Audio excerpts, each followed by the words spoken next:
to the stage, Addy van der Borgh!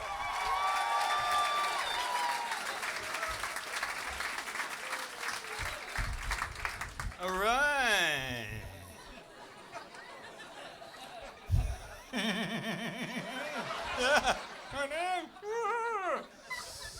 Hey, wow, I do look like this.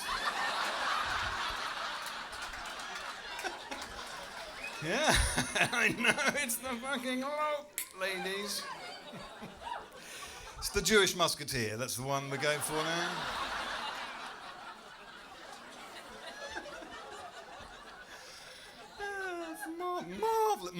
Marvellous to be here at the Comedy Store London. I've just come back from doing a gig overseas. Yeah, fucking international comedian. Fuck off. Yeah, I was overseas. I was on an aeroplane. Wow, easy. Jealous. I know. Ryanair. Woo! Yeah, fuck you. You know what? I'm getting a bit sick and tired, right, of all these big companies and corporations that are boasting about shit that they're meant to do as part of the deal, right? Because we were on this Ryanair flight, yeah, and when we landed on time, they congratulated themselves for the fact that we'd landed on time, right? Plane lands, we're sitting there, suddenly over the intercom,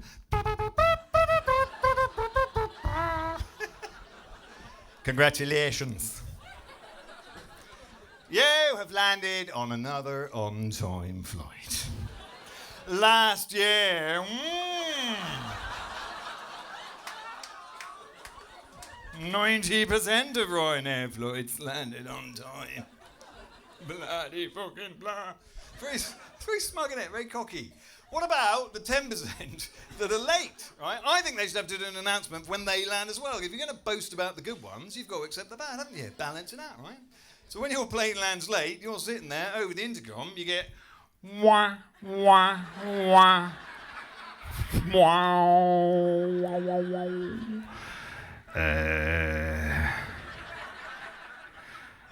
sorry about that. We fucked that up for you, though, didn't we, eh? Oh, shy.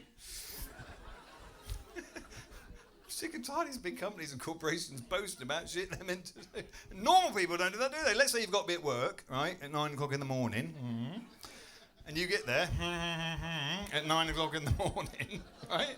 You're not like...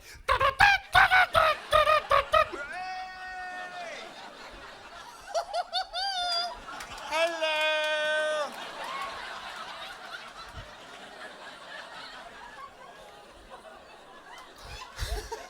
Someone appears to be here on time, don't they, darlings?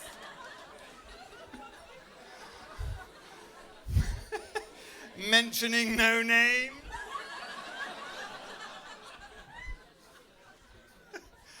It's like when footballers score a goal, they go mental, and they're like, it's your fucking job, mate.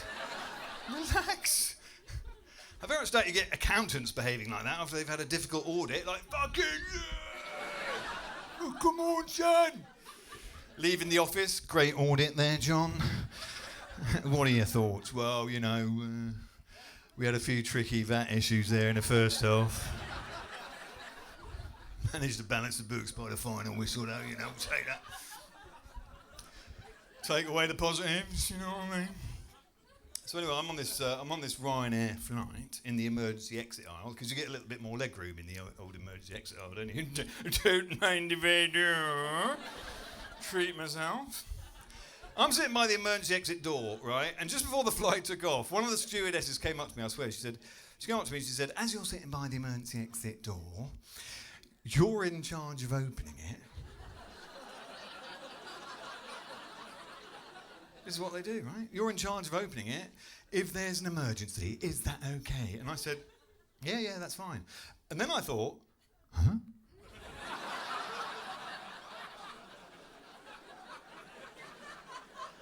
Where the fuck are you going to be then? What?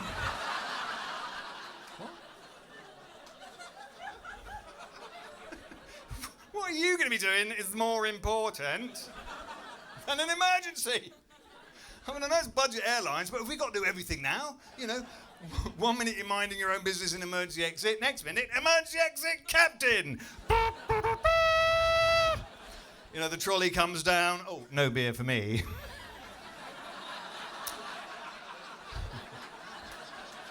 I'm on duty, you see.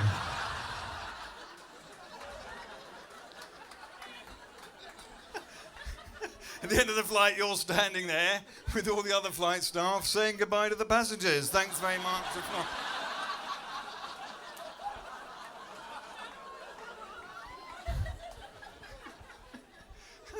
You know what struck me about this whole thing was, though, right? What is the qualification for this incredibly responsible job, right? It's just the randomness of where you happen to be sitting, isn't it? I mean, they don't know anything about me. For all they know, I could be some psycho who hates letting people off planes. No, fuck off!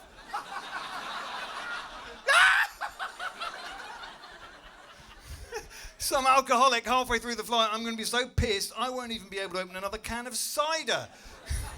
Never mind an emergency exit door. All right, everybody, shh. Stop screaming, you're putting me off, you lot. Now I can do this.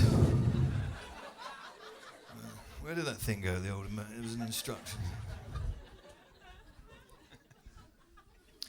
So I'm back in London town, kicking in London. Some chap from Clam, I believe. That's where South London. I got a little flat down there. Oh, yeah, exciting. This happened to me recently, crazy times. I had to renew my home insurance. Woo! Living the fucking dream, mate, isn't it? Now, I don't know if you know this. You can now insure your home against acts of terrorism. I swear to God, this is true. I got a letter from the insurance company. It said it in there, and I was quite interested to sort of follow it up, find out a little bit more. So what I did was I rang them up to get a bit more info. And what the guy did was, over the phone, he gave me a little sales pitch, right, trying to lure me in. He gave me an example of an instance when you can make a successful claim, right? I swear to God, this was his example, word for word. He said, I promise you, he said this. He said, well, if your flat came under a sustained attack,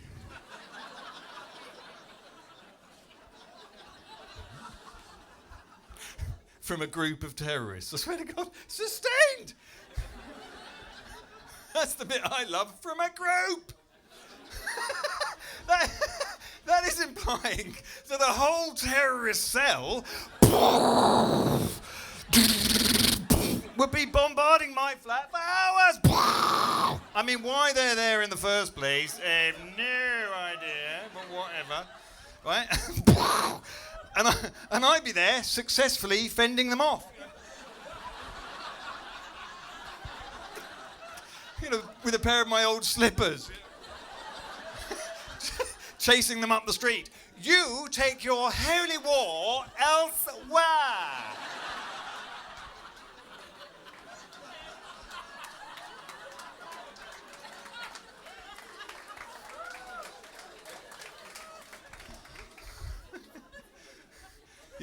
You can imagine trying to make a claim. Yes, hello. Last night, my flat came under a sustained attack from Hezbollah. And they broke the open cornice above the bedroom window. Oh, you don't cover Hezbollah. Oh.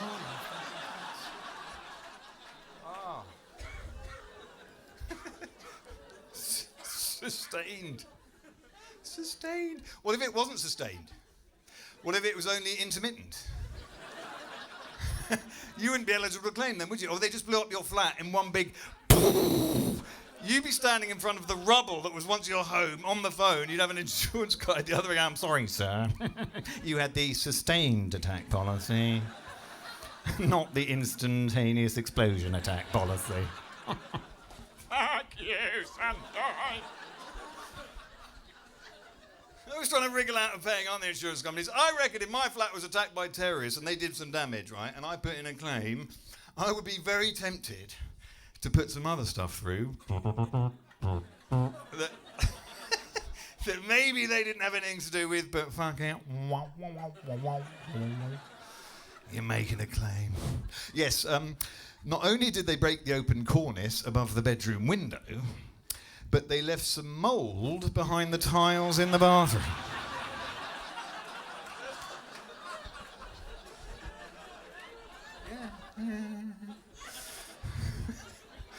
I know, they're an absolute bloody nuisance, these terrorists. They are. Oh, they get everywhere these days. I mean, we had a few in the garden the other night. They dug up all the begonias. I mean, they are fucking...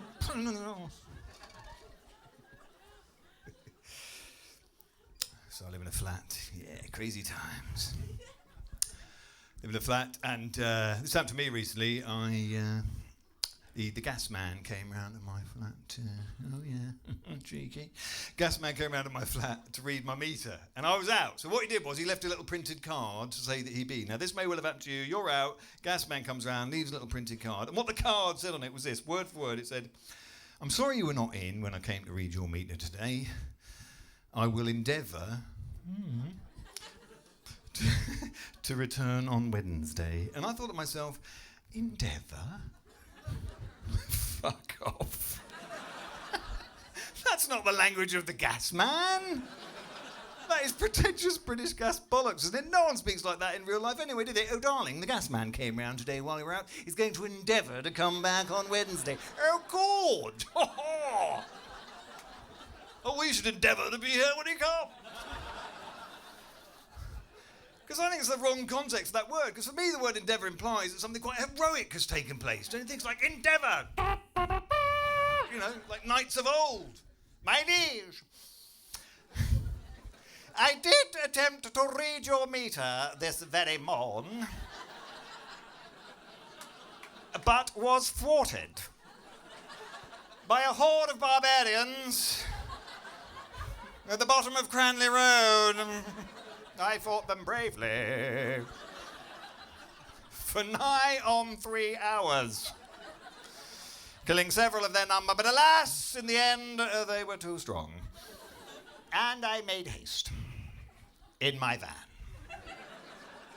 I will endeavour to return on Wednesday.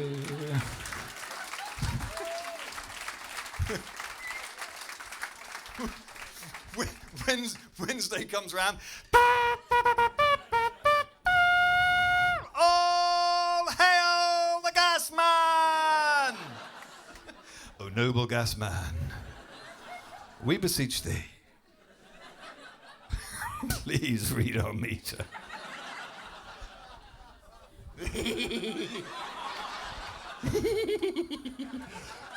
Noble gas man, come this way, quick.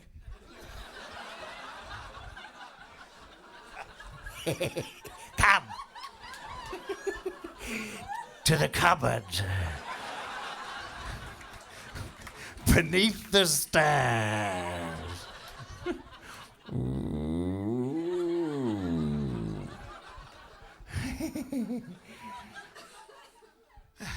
It's never going to happen, is it? So I live in a flat, and I have a couple of kids. Yeah, that's why I look so fucked. Thank you for that. Woo. It's a bit of a nightmare.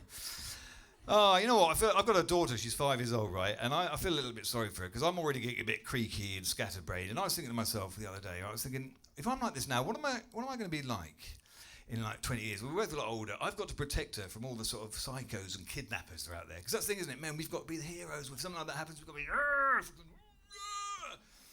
You know, basically, I'm going to have to be like... If my daughter gets kidnapped, I'm going to have to be sort of, you know, Liam Neeson. Right? From the film Taken, aren't I? I don't know who you are or what you want, but I will find you. And I will kill you. So fucking yeah! That won't be me.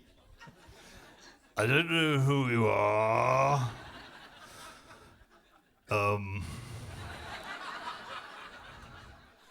Have you already told me who you are, by the way? Hello? Hello? Is that the bloody council? Hello?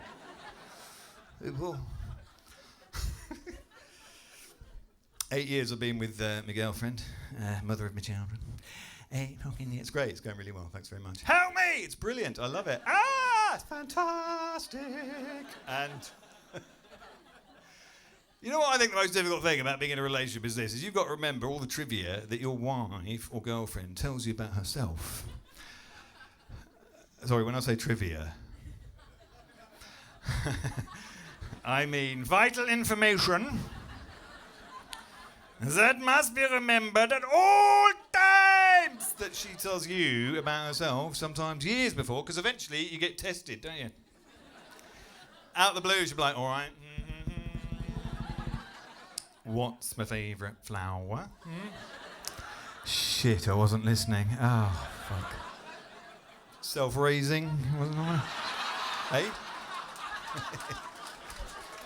Come back! Ladies and gentlemen, you've been a joy. I've been Addy van der Borgh. I'll see you again. Thanks very much. Good night. Cheers.